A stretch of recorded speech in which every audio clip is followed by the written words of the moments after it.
I remember, and this is something I've noticed about people when they first see bodybuilding, you can either go one way or the other.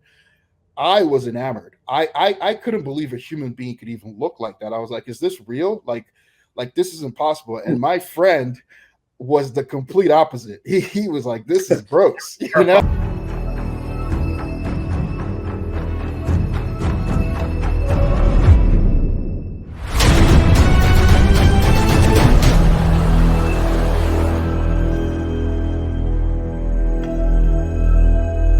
I created Species Nutrition with one mission in mind: to provide bodybuilders and serious athletes with no-nonsense supplements that work. I put my name and reputation on every bottle of Species Nutrition products. If you want to be your absolute best, join the evolution.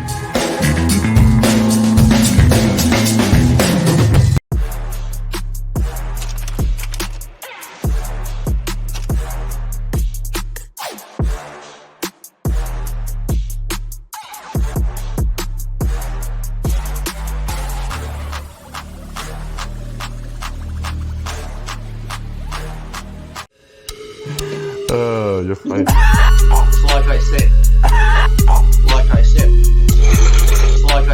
do you like my tail? Like I said.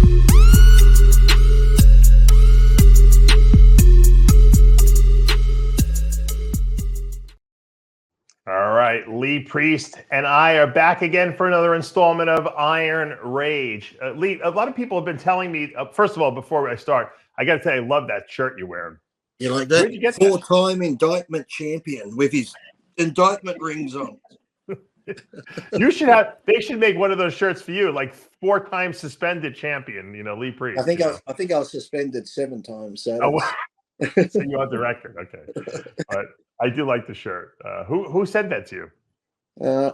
Officer Brandon Tatum. He used to be a police officer. Now he's got a podcast, and that is really good podcast. If you follow him, he really gets stuck into the government and just stupid people. You know, just all the woke stuff and that. So he's actually a good speaker. He's good friends with Candace Owen and those type of people. How did you? Oh, so you bought a shirt from him? Is that what happened? No, I got it sent because I sometimes put his stuff on and he puts up my picture on there with the. That's cool. You know, I was thinking, you know, who would have been a great interview for Candace Owen? May he rest in peace. Cedric McMillan would have been the greatest interview, I think, of all time for Candace Owen. He would have had her like licking her chops. He would have like had her asked out on a date probably by the time the show was over. She's a married woman, Dave. Knock that off. Oh, is she married? Oh, yes, she is, Dave. Is she married to a black or white man? I think white. I think. Yeah. You know what sets Americans off more than an Australian wearing like a Donald Trump shirt is when I come on, and if you get Australian, like even Jim Jeffries, the comedian, said, if somebody out of America talks about gun laws in America, that really gets them going. Speaking about gun laws, you know that in the middle school that's right next to my son's elementary school, some retarded kid brought a gun to school, and they had all the cops there, and they caught him because there's a I don't know how they got him, but they got the gun, and the whole lockdown. Now they have these procedures where they actually have the kids, the whole class goes into the bathroom with the teacher, and they lock the door. It's like remember when we were kids, we had fire drills, and now they have gun shooting drills to protect the kids. Crazy, isn't it? Because probably too that kid didn't know any better. You know, kids. I remember I used to take stuff to school for show and tell, and you have to blame the parents for the kid getting access to a gun that easy. That's what I said. My wife thinks that you know the kid was going there with the intent to harm someone because. No, but sometimes too, he might have just been going there because depending on the age of the kid, he's going there just to play cops and robbers and pretend bang bang. You know what though, Lee? In this day and age, with the shootings, and you would think parents would impress upon the kids how it's not even like a joke anymore because people are getting murdered. I mean, it's happened in Florida before, not by us, but over by Dan Solomon, where his kids were. Wasn't it that long ago that a young kid did take a gun to school and shot his teacher? And that, like, he wasn't really meaning to. It was just like playing with the gun, and it went off. Yeah. Well, we don't have to worry about that here, Dave. The government took all our guns. So you don't have guns over there. That's right. That's solved that problem right away. The good people do. The bad don't have them. We're Americans. We need our guns. We like our guns. All right. departing from our normal format a little bit to kind of accommodate someone. And the special guest that's going to be joining us has just won the North American overall men's bodybuilding championships. He's a new IFBB pro, probably one of the best young talents to come out of the amateur ranks in quite some time. I want to get him on the show, and this is the only time he can do it. So I said, you're going to have to deal with Lee Priest. And here he is, Collosus Ken. What's up, my friend? How you doing, guys? G'day. He makes that sound so bad that you got to deal with me. I know. No, it's not going to be a fluff interview with Lee Priest on the show. You know. I know. The good thing is, though, at least when it comes to at least joining with Lee, because I know, you know, in the past we've talked about like bodybuilding and how people earn their pro cards and stuff. Right. At least, you know, Lee, I think that you would be at least okay with you know the way I've earned mine Yes. in this instance. So it's an honor. It's an honor to be on the show. Third place, can't get much better than winning an overall and stuff. So well, Lee Lee thinks this is the only legitimate way to get a pro card, which he's probably right. You know, exactly. If you had to come on and said I got 4th place in a pro card, I might have went, it's funny, you know, because Dave, this very picture you have up here, that was actually from nationals in December, and I got my ass whooped. I actually came 8th. Really? Wow. Yeah, I actually came 8th. So this did you filter that up with Instagram? Is that why it looks so good? This is no, this is actually from Whitman. Whitman posted this photo. So yeah, there's actually a comparison photo on my Instagram of nationals versus North Americans this year. I was just a little bit out of condition, just a smidge. But you know, yeah, you should be able to see it on there. You see what I got to work. You see what I got to work with here, Ken. He can't even get the right fucking picture to put I can only see, so I pulled it up. I can only see myself right now, to be honest. I actually like this picture the best, actually, and it's not even a stage picture. I like the hardcore looking pictures. You know, that's a badass picture right there. Well, thank you. Lee, haven't you? I'm sure David Paul probably took some pictures with chains around your neck, right, Lee? Back in the day. I don't think actually, out of all the crazy shots I did with David Paul, I don't think we ever did use a chain. No. Like, weren't you walking a dog in one of the pictures? Yeah, my dog. Yeah, a cattle dog. Yeah. Yeah. No, I never used a chain with David Paul. No. Well, you should have. Maybe you can make some when you make your comeback next year. You can do some chain pictures. Yeah. Okay. I think I got a few chain pictures when I got married. I had a few like ball and chain pictures. You did several times over too. On your Kenny, tell us about how you got into the whole bodybuilding world, because a lot of people don't know where you came from. You kind of like for some people it was a surprise. Yeah. Oh, okay. I mean, I've been around for a little bit, to be honest, but you know how it is. No one knows who you are till you actually win something, right? Mm-hmm. So bodybuilding, how I actually got introduced would be, you know, a couple of years back. I would say I was probably like, you know, this had to have been 2008. And I'll tell you why on the story. So essentially we were in class and I wasn't really listening. You know, at the time I was a short kid. You know, I wasn't necessarily like the most popular or unpopular. I was just there, you know, I just existed, right? Just in the middle of the pack. But I've always been interested in, you know, physical development and just being bigger and stronger. And, you know, I was in class one day with my friend and we just looked up, you know, muscles, how to get muscles. And the first guy that popped up on the screen was Dexter Jackson. And and it was actually a Wikipedia page of the Mr. Olympia, and that's why I noticed 2008. And I remember, and this is something I've noticed about people when they first see bodybuilding, you can either go one way or the other. I was enamored. I couldn't believe a human being could even look like that. I was like, is this real? Like this is impossible. And my friend was the complete opposite. He was like, this is gross, you know? Yeah. So I'll be honest, you know, after that, I kind of really got interested, and then I started to, you know, go on the web, right? So bodybuilding.com days, trying to figure out, and I started training. You know, at the time, I joined the local gym after that. And what year was that? Do you remember? So I would say this was towards my senior year. I joined the local gym, and what year was that in years? Like, you know, 2018. So I went to college in no. I went to college in 2012. So this is probably like 2011. Oh, okay. So this is around like 2011. Yeah. I joined the local gym, and you know, going to college, I knew I wasn't going to play sports or anything. So I figured like now is the time to, you know, put in the time and try and get as big as possible. And I fell in love with it since then. I never stopped since 2011, pretty much. The first day I touched that dumbbell, 12 years. So that's a long time. Yeah. As far as competition along the way, when did you first start competing? When did you get your feet wet? So before the NPC, I actually competed in the IPL and the OCB. So just like smaller leagues. Right. This was during my college period. So this was around, I think my last comp before that was 2015 or so. I think about 2015. And to be honest, Dave, after I got out of college, you know, being a young adult, trying to find your place in the world, trying to set up a career during your 9 to 5, I honestly didn't think that, you know, bodybuilding was going to be something that I was going to pursue long term.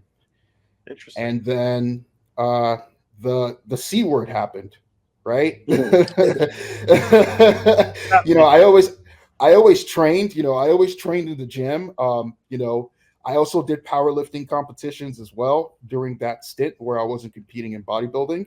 So I did about 2 powerlifting meets at the same time. But I didn't think that, you know, when I looked at bodybuilding, I always looked at it from the lens of the Dexter Jacksons, right? The William Bonacks, the Lee Priests. Like, if I was going to do it, I had to get to that level. And to be quite honest with you, Dave, I didn't think that I was good enough to ever get there. So I said, if you're not good enough to get there, why put all your eggs in that one basket? Just focus on your career and do something else, right? Career, or what is your career now? So I work in so I'm actually an engineer. I'm a cloud engineer. So I do so I set up cloud infrastructure for companies, and then we end up securing and monitoring them. So well, there you go. A little nerdy. How are you going to be a professional bodybuilder if you got brains? Come on, then. This is unheard of. Yeah, make a prediction, Lee. How long will he last at this job before he quits? Well, he's got a brain, so he's smart. So I think Ken's going to get in, win the big shows, and get out while he's still on top. I don't know. I thought Ronnie Coleman would be a police officer his whole life, and he quit the police force after a while. He did stay around for quite a while though. For the I mean, for Ronnie's case though, he was at the very top of the food chain, right? Before he actually quit. He was that's working as a cop for years. That's impressive. Yeah. He just liked it. I think he liked the whole structure of it, you know. Yeah, I would have Arnold. I'm out. I just think it sounds weird when you hear bodybuilder and they have like an engineering degree or something like that, because it's like, oh my God, aren't bodybuilders meant to be dumb? Yeah, but you know it's the men don't have the job. I've helped women. There's a woman who's a competitor who works for NASA. I've trained doctors and lawyers. Like women can multitask. Men, we just don't have the ability to multitask like that. I don't know what it is, but it's very hard for us to do that. Did you find it hard to diet for your competition while working, you know, full time, or are you working at home on your own? So that's the blessing of it, right? I kind of work remotely, so I'm able to get my 6 meals a day. You know, right? I get my meals fresh. They're cooked fresh. The ultimate bodybuilder lifestyle. You know, like get that air fryer rolling, cut your chicken in the morning, and you've got your whole set of food for the day. Nothing worse if you eat that chicken and rice and you got to take it somewhere and you open the container and the smell comes out.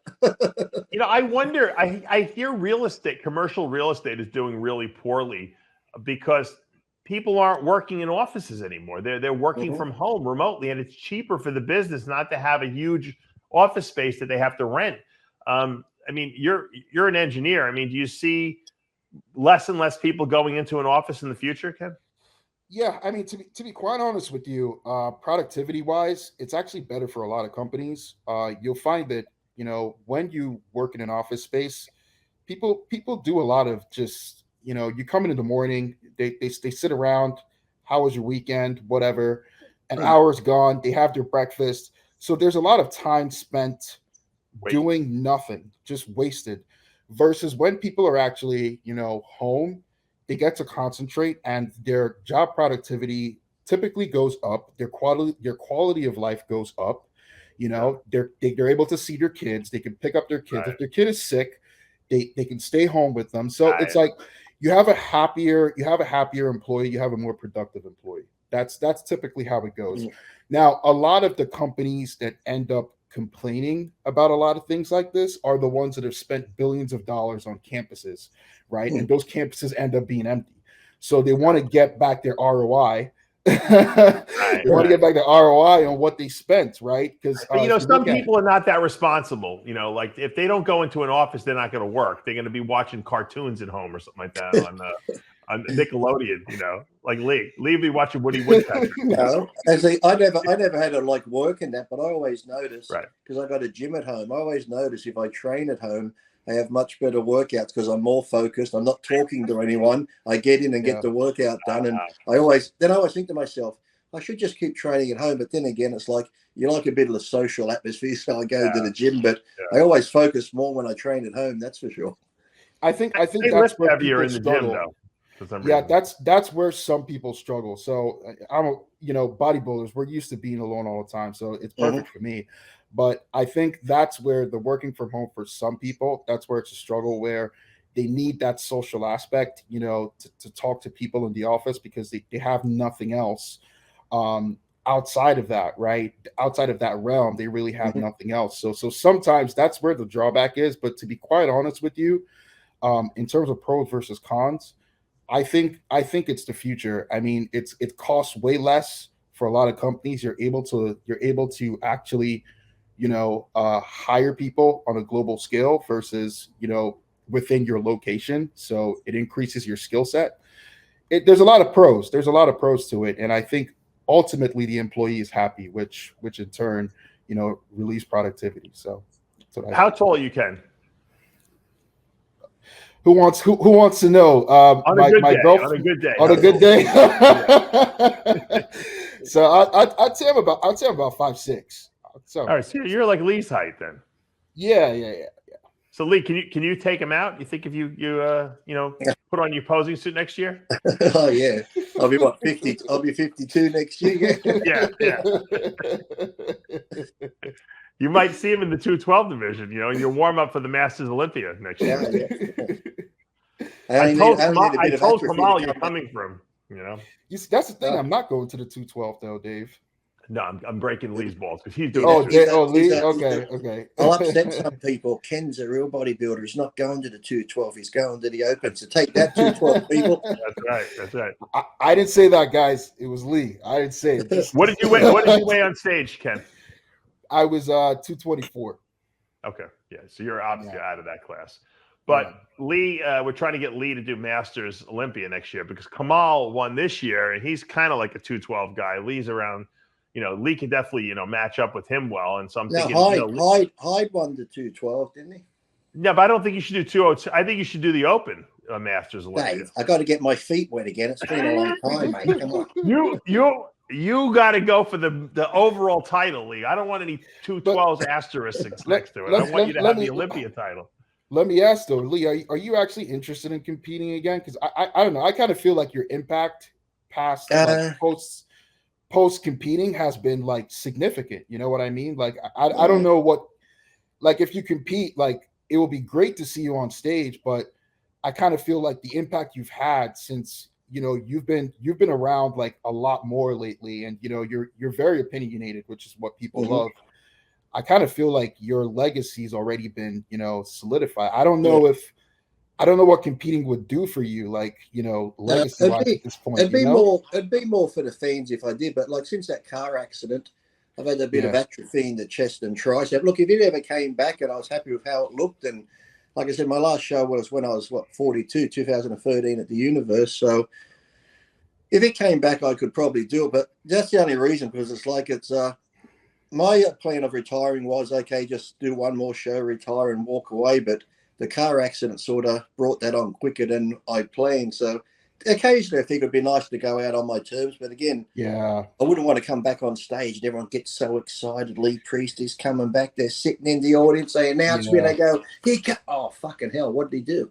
that makes perfect sense, because like, I don't know if I mean, I'm sure you guys have already seen it. Like, you know, Iain just announced his retirement today, Yeah, I saw that, and yeah. you know, there's a lot to be said for going out on your own terms, right? You get that closure for yourself, and you know that, like, okay, this is the time. It's time to end it. So like, I can understand what you're saying. I can understand. Yeah. That makes sense.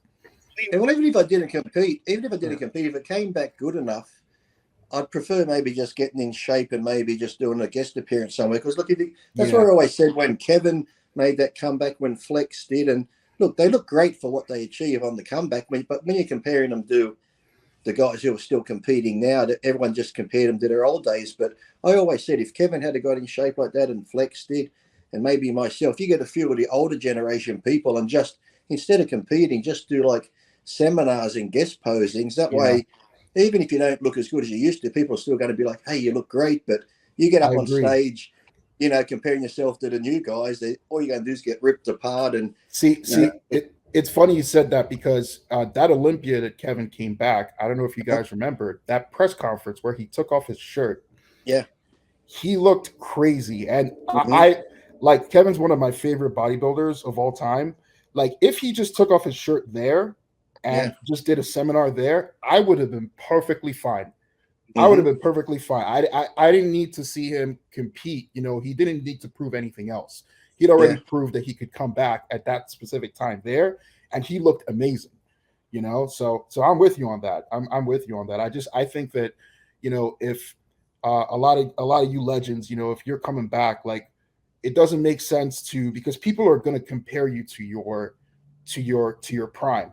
Right. Exactly. Like, it's going to happen, and it's unfair. Like, no one is going to be able to match their prime. So to me, I don't think they should be pushing you guys to compete. I think they should be giving you avenues to display a physique, but you know, provide some kind of, you know, maybe educational, like you said, like a seminar or something, or like a meet and greet. I think personally, I would pay money for that. You know, I would pay money for that. I would too. Well, I think people would. If you got a few like Kevin got in shape again, and even Flex or myself and a few others, you know, call it the retirement tour or something. But you know, you get to see the guys from the 90s or early 2000s just do a tour seminar, maybe incorporate if a gym's putting it on, where Kevin, myself, and other people could put people through workouts and stuff like that. I think it would be like you could make a good weekend out of it with some of the legends and people like that.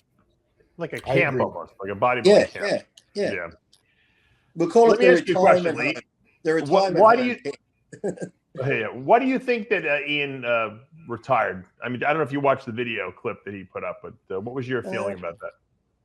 When I watched it, I thought he was, like I said, I just watched it then actually. So I think he just came to the point in his life where he's saying that he just doesn't get that feeling from it anymore. Because, you know, if you're bodybuilding, you got to love it to do it, to put yourself through those diets and training. But if it's not giving him that enjoyment, because I've done shows where I wasn't really into it, like that 2003 Olympia. If you're not into it 100%, you just can't go into a show 98% even, because you're going to be that focused and give it your all. If you've got that little bit of doubt, you're never going to be in your best shape ever. So, you know, rather than, you know, if he hasn't got that 100% drive to do it, then deep down, you know, you're not going to be your best. So why go through all that just to get on stage? And, you know, he's gone out on top. You know, if he keeps competing without the passion, his placings are going to slip, and you don't want to do that. Or what was he at his last show? Or he come last, and that sort of thing. So I think he's got his head screwed on right. Like you said, he's been doing it for a long time. So, yeah, get out.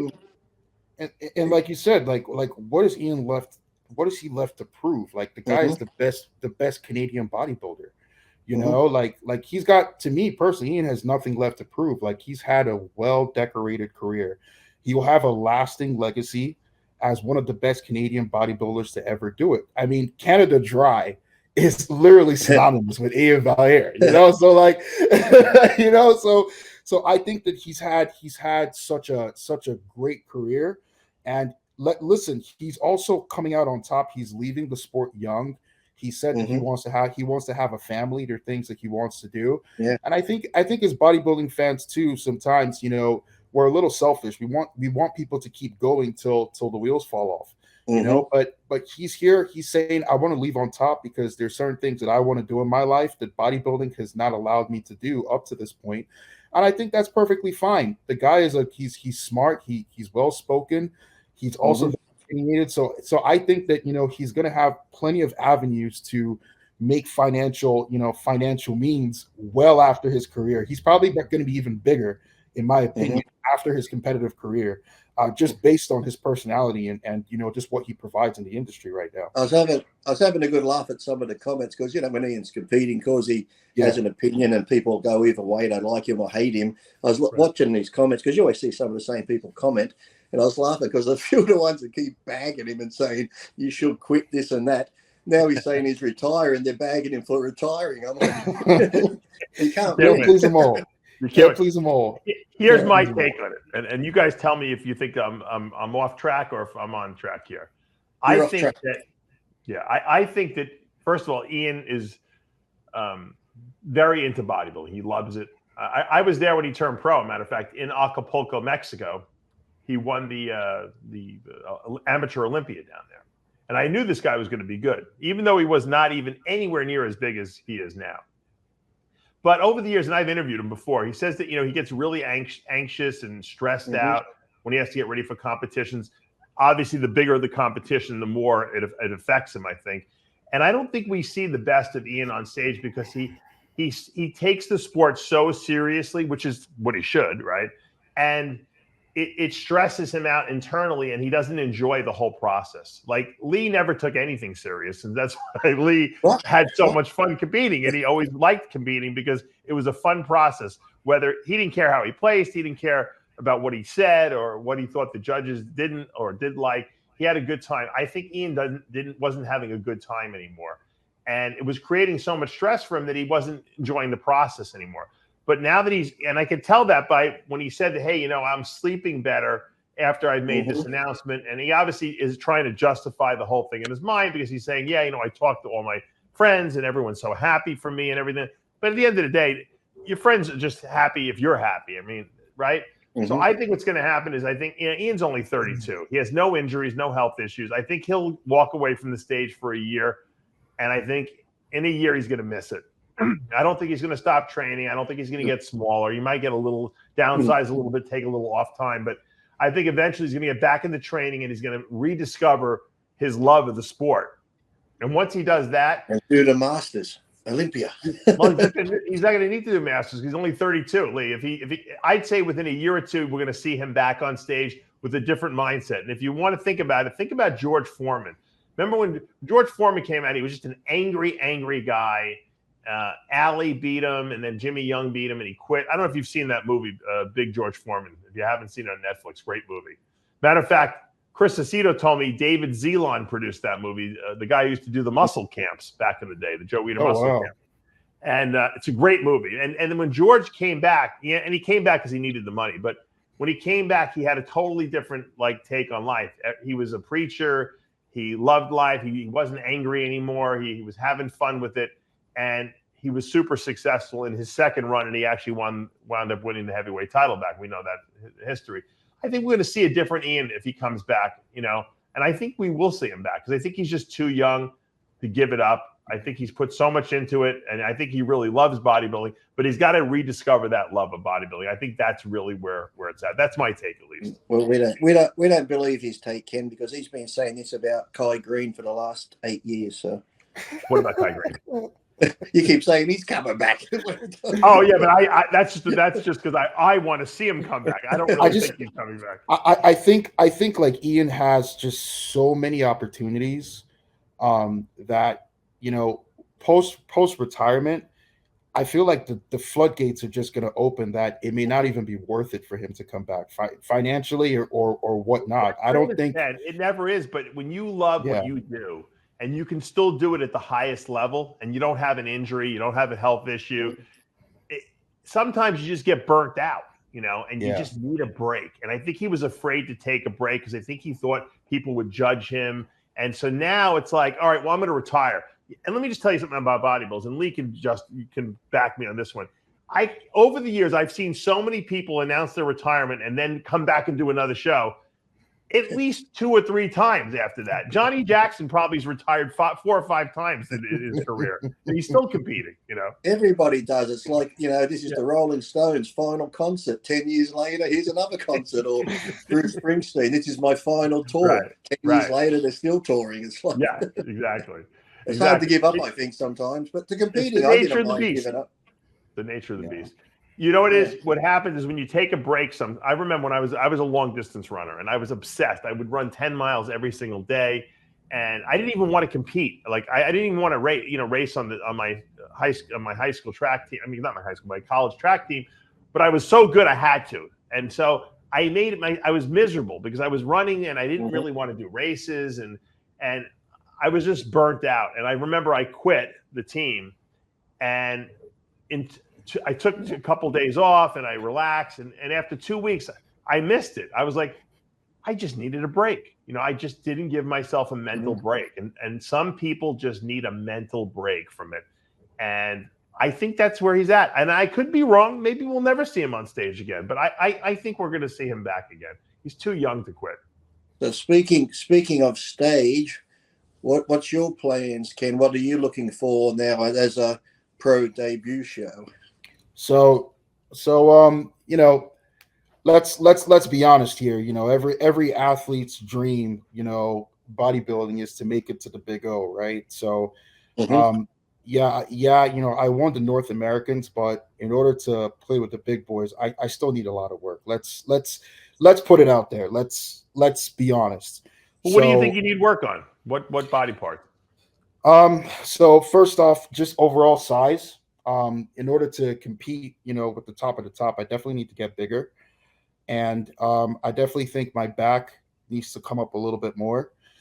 We've been working, this offseason, we put a lot of time into, my hams and glutes, which came up tremendously from my last showing at Nationals. So we're just going to continue hammering the body, overall size, but the primary focus, that thickness of the back. Like, I don't know who had mentioned this. I don't know. Maybe it was probably you, Dave, that was talking about it when we were talking about shows are won from the back. And no, it was El Gundi. And he was saying the reason why shows are won from the back is because the back is the last muscle group to really get mature on a bodybuilder. So a lot of times when you see a bodybuilder with a very thick and mature back, everything else is already developed. It's usually the last part to come in, right? So I know for myself, when I looked at bodybuilding from the lens of a Dexter Jackson. When I look at myself, I am still not anywhere close to that, So I know that there's a lot of work to be done in terms of, improving those body parts so that, at the end of the day, I can at least make it to the Olympia, maybe have a couple pro show wins, and then we can say, okay, let's start talking about making, a top 10 at the Olympia, and then top 5, and then, coasting upwards. Hopefully Samson and the rest of those guys, they may be retired by then, so I can slide in there, How old are you now, Ken? I'm 30. You're just hitting your prime right now, so that's great. Yeah. What do you think about the overall top 5 at the Olympia right now? Who are you impressed with? What physiques do you find like, hey, that's who I want to look like, or that's a physique I like as Mr. Olympia? And which are the physiques that you're not so enamored with? Oh, don't ask him that. He doesn't train enemies. I'll start with I probably can't look like him, but I think that we as fans have become desensitized to his physique, and that person is Andrew Jacked. I remember the first time he showed up in Texas Pro. I've been following bodybuilding for quite a while, not as long as you guys, but it's been at least a decade, and I had never seen a physique like that in a very long time. Like it felt like I was looking at bodybuilding for the first time again, and Yeah, I would say Andrew Jack is probably the most impressive physique that I have ever seen. Now, is it enough for him to win the Olympia at this point? I don't know. I don't know. There's just right now, people. I don't know people that say bodybuilding is declining or whatnot. I don't know what they're looking at because right now the top brass, just that top five to get into that top five, it is a serious dogfight. And Andrew Jack, I would say that he's definitely the physique that I obviously cannot look like him, but if there was someone that I could look like, it would be him. That's number one. What do you say about that, Lee? You agree with that statement? That he could win the Olympia? That Andrew could. Yeah. Yeah, easy in this year at the Olympia. Like I said, there's so many good ones in that top five now. It's like, I wonder who's going to be left out of it come this year. Because like last year was pretty competitive, even though there was a lot of competitors. But I think this year is going to be even a bit more competitive for those top 5 or 6 spots. So it's going to be hard to say because you've got these new ones coming up. Andrew's going to improve. And look, Hardy's the champion. Hardy's got the great condition. But I'm just worried with Hardy now. Is he going to fall into the same lines as Bonac where they come in looking great, they got the muscles, they got the conditioning, but yet they're at that stage now where the only thing that might change is their conditioning, whereas people like Nick Walker and Andrew and them are still adding size plus the condition. Right. So are the judges going to be like, okay, Hardy looks fantastic, but yet we see the improvements in these other guys. Are these other guys' improvements now going to maybe push Hardy and the others out? Because, once you get to a point you can't get any bigger, you're just going to have to keep improving the condition, and the judges are going to, Dexter fell into that for a while where he kept coming in looking, he looked fantastic, winning all those shows, but yet he just almost looked like the same Dexter every time, which was great. And Sean Ray was similar. But when you got these other people who were coming in and you're noticing the extra muscle size on them with the good conditioning, that could slowly push them down a bit. So I think it's going to be a great Olympia. And like I said, I want to be guessing the top 6 or whatever, because I think a few people are going to be shuffled around this year. Yeah, and let me ask you this: do you guys feel, because this is something I really feel strongly about, who you stand next to affects the judging, right? And we're looking at a point where a lot of these guys are 6 footers and up.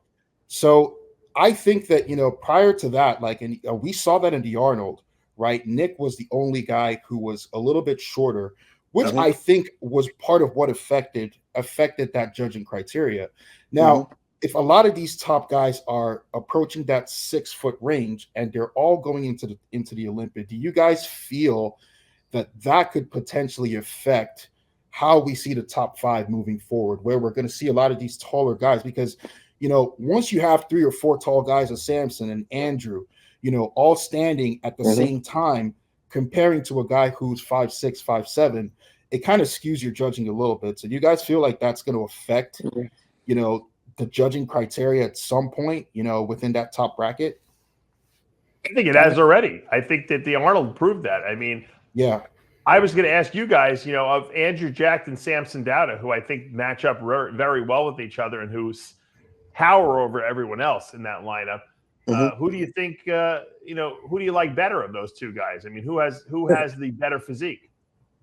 Yeah, if they're both in top shape, that'd be hard to pick on stage because they both have great symmetry. They both have round.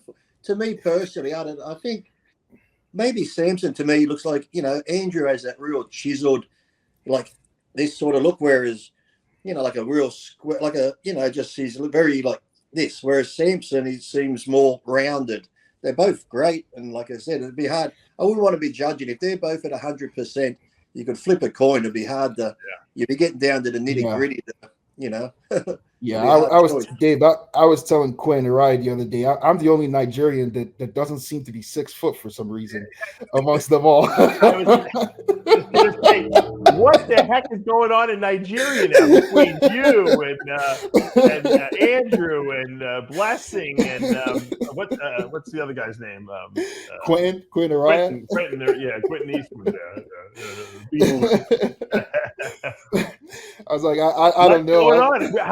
How come there's so many all of a sudden out of nowhere, Nigeria? Can you imagine if Victor Richards had to go back to Nigeria now and try to turn pro? At least forget about it. Remember that show he turned pro at? They had the picture of Victor Richards and the other competitors. Yeah, it was like these guys were like working on the beach like the day before that. Exactly. Yeah, but I tell you the thing that's hard too with tall bodybuilders, because so many times you'd see it, even going back to Franco's day, which I wish they wouldn't, because, for some reason, okay, your eyes are drawn to the taller guy, but there's been so many times where people who are 5'6", 5'7", look better than the taller guys. Like, they got more, the body parts flow better, have calves and everything else. They're not lacking anything, but for some reason they go, well, the taller guy wins when the shorter guy has less weaknesses than the taller guy. So I wish they wouldn't do that, but because to me it's like, the best person should win on the day, no matter the body weight, no matter the height. But yet, sadly, they do, when they get to the taller guys, sort of go, oh, well, he's bigger. It is bodybuilding, they say. It's like, yeah, it's not a, height, though. Lee Haney started that whole thing. Lee Haney I was going to say that. I was going to say that. Beats a good little man. I was just going to say that. Kind of put Rich Gaspari and what's his name, Lee Labrada. Just separate himself. Separate himself. And Lee said also, a good big man never goes to the ground. Never goes to the ground. Short guys too shouldn't do that. You shouldn't. When I see short guys try to do a crab going down in the midst of like a 6 foot, it's like, dude, you're making yourself way shorter. Like, don't do it. Right. Look, you know what? It's weird because the last couple of years, the shorter guys have been very successful, and we kind of got we saw Hadi and we saw Bonac and we saw even Derek Lunsford, who's not that tall. I mean, it was like the short man's Olympia, and now all of a sudden, Samson and Andrew come out of nowhere, really, and all of a sudden have exerted themselves as the guys that are maybe next in line, and now it's like, well, maybe these short guys are not going to have as much success. But at the end of the day, and Lee will tell you this, the judges only judge what's up there. So we don't know who's going to show up. We try to handicap these shows based on everyone at their best, but we know that probably 50% of those guys will not be at their best at the show. Well, it can be done, Ken, so don't get that out of your mind. If you've got the muscle size, you come in conditioned. When I was competing in the Open, that's right, people, there was no 212. I beat a lot of taller guys, so it can be done. Because the good thing is, if you are shorter and you do come in with that conditioning, the illusion on stage of us carrying more muscle is good. So as long as the conditioning's there and that, I just hope the shorter guys do get a fair look, because deep down we are better than the taller guys. So. Yeah, I'm hoping, like that's why, like, I work with Andrew Vu, and Carlos also works with Andrew. So I'm like, yeah, Carlos, you need to pave the way for me, so we can come in here. We're shorter guys, and yeah. So what were you thinking along the lines of next year or that? Are you going to take a bit of time off now just to add more size, or are you going to sort of jump into one next year or take a whole year off? Yeah, we're going to do a full off season. I've actually never had a full off season my entire bodybuilding career. So we're going to do a full one just to see, what I can put on, and then we'll probably do a Lee Priest off season. You'll do good. Did you see that picture of me? We did one already. We did a very short one. He was pretty fat, Lee. I got to tell you. Yeah. What'd you get up to? Lee, you would be proud. I went up to 265. My best was Lee was up to 300 pounds. Let me find that happy face. Which picture's the best one of you fat? This one? It's got to be the side chest, because I was chicken winging on the left. The word is bulk, Dave, not fat, please, Dave. It's bulked, not fat. All right. It's bulking up, yeah. You remember the old days? You used to drink a gallon of milk a day and bulk up. Oh yeah, pretty big there. It should be on top, Dave. It's a comparison photo. Oh, it is all the way up. You got to scroll the way up. Oh. It's very recent. Right there on the left, top left. Oh, okay. I got you. Yeah. I think you're way leaner than Lee was. Are you kidding me? Lee had rolls under his chin. I look like Mitch McConnell.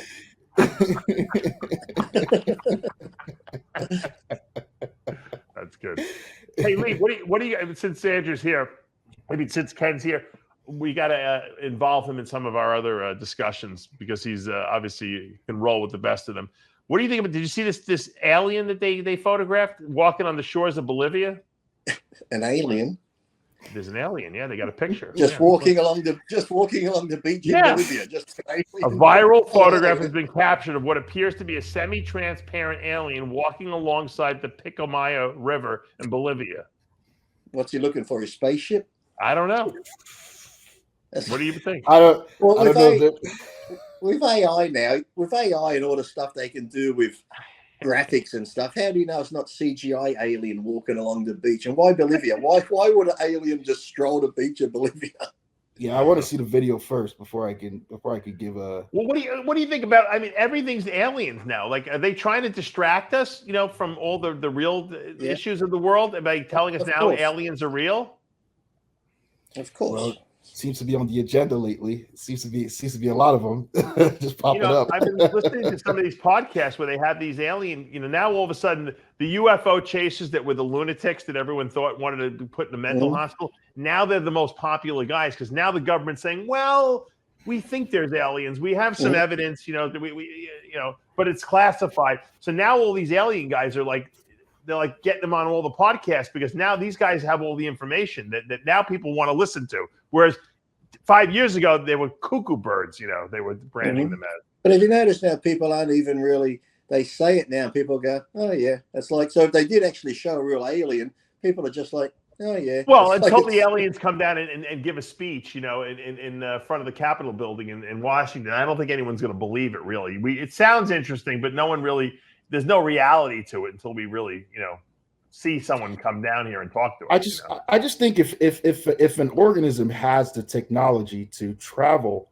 that far, light speeds all the way to Earth, what is it doing walking a beach in Bolivia? It's not, maybe he crash landed and he lost his memory. Ken, have you ever seen the beaches on planet Roku? Like their beaches are shit. That's why they had to come to our beaches. Right. I know, it's like so weird. Maybe they're vacationing here. Yeah. I said it last time, Dave, when I think we talked about UFOs. It's like, I believe there's something out there, whether it's experimental government stuff we just don't know about or it's UFOs. But with all the technology we have today with cell phones and all these cameras, why can we never get one clear picture? It's always blurry. It's always moving up and down like this, going back and forth. It's like Bigfoot pictures. There's always just a blurry, dark shadow between the trees. The trees are in focus, but this thing behind the tree we can't see. Right. So I just don't believe with all this technology why we can't get a nice clear picture of the spaceship. It's interesting that we hear everyone talking about this one world order and they want to make all the money digital and they want everyone to give up their rights and they want everyone to get vaccinated. It's like trying to get this one world order where we're all kind of under the same auspice.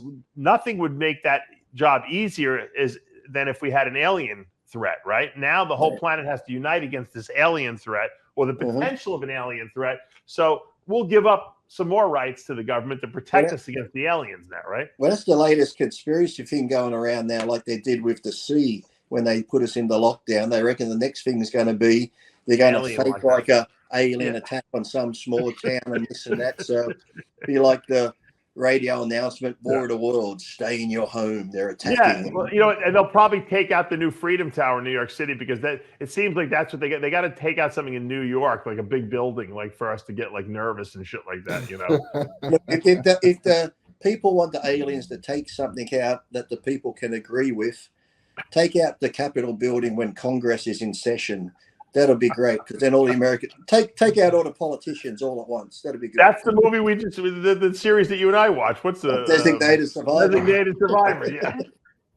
You just got demonetized, Dave. As soon as his name or his face shows up, we get demonetized. I don't think we monetized one Lee Priest show in the last 6 months, to be honest with you. Actually, my new idea is to start streaming this show and Lee's confessional show with Jimmy the Bull to like a different platform, maybe to Facebook and to maybe Twitter to get a new audience.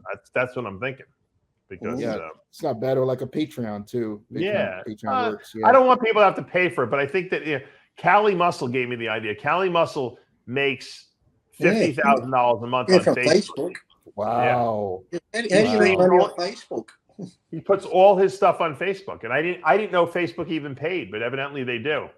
I didn't even know people were still active on Facebook. I didn't know people were still active on Facebook. Well, people go in there just, I think, to watch stuff a lot of times. I think they're trying to make it like more of like almost like a YouTube-ish like type of thing. Or let's bring back MySpace. MySpace, there you go. Remember that? You could probably buy that for a song and a dance right now, right? Like, yeah, those are the days. All you had was it's funny because MySpace was everything that Facebook was when it first started. Why one took over and the other one crashed and burned, I have no idea. Do you guys have any insight? Because Facebook was based on colleges when it first started. Is that what it is? Yeah, it was more of like a college network for like for I know that, but why do people leave MySpace? I don't understand why they left it. It was more of a free for all, you go on someone's page and it was I don't know if you guys remember, there's glitter everywhere on people's profiles and stuff. Facebook was a little bit more clean looking. I got you. There was just more structure to Facebook. This was of course before data privacy was a concern, and everyone knew that they were harvesting our information like that. I don't think they ever put enough money into MySpace. And all we had was the MySpace and GetBig.com. That was it. That's right.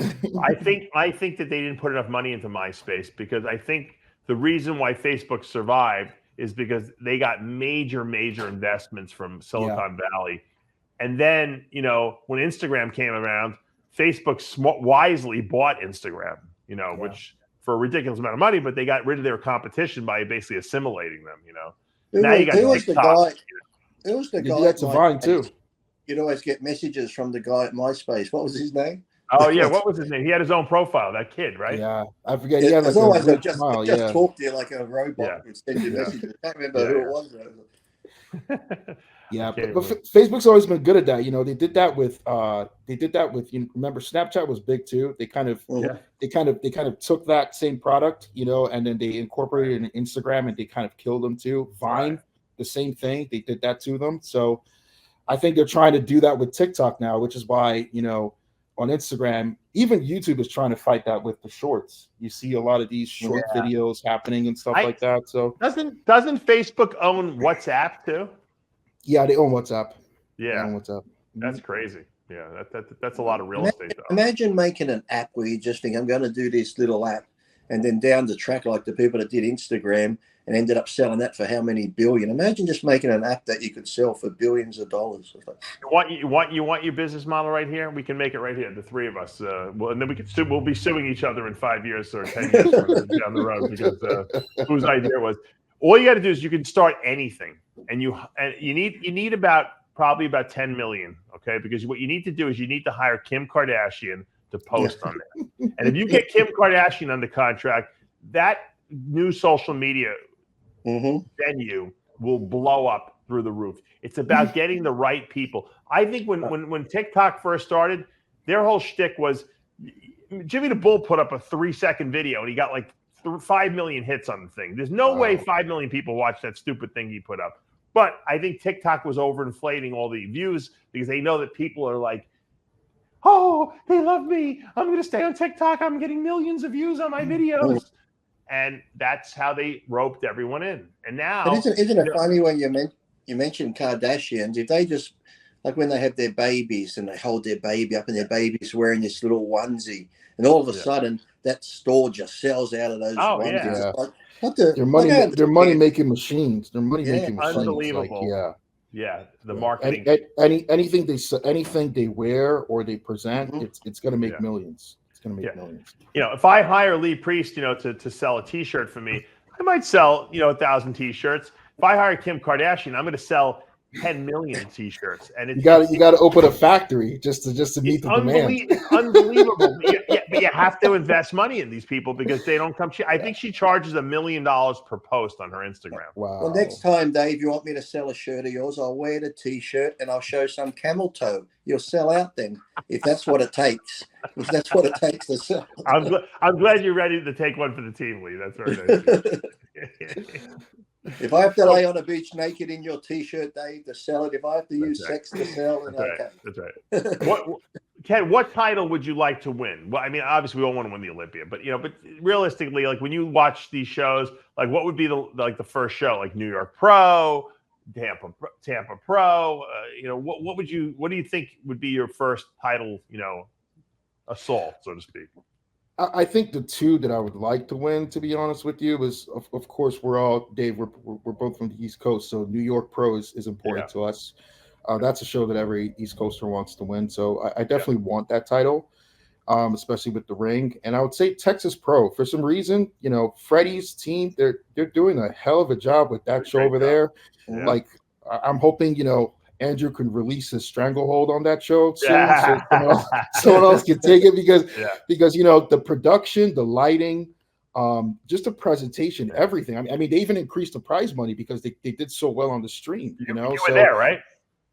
I wasn't there. I you wasn't weren't there, there. but I was just following it. But I haven't seen it. But Sid, who works for us, he was the MC at that show, and he said, it was phenomenal. And Sid's, got this booming voice. I mean, I'm sure he made it sound like they were probably at the Super Bowl there, So and I got to tell you, as athletes are going to want to compete at shows that make you look the best, make you look your best. So me coming in as a newly minted pro, right? I'm telling you, I'm from Jersey. I want to win New York, but the next one is Texas before I even think of the Arnold or New York. So that should tell you, a well-run show with good presentation, I think will attract a lot of talent to that show.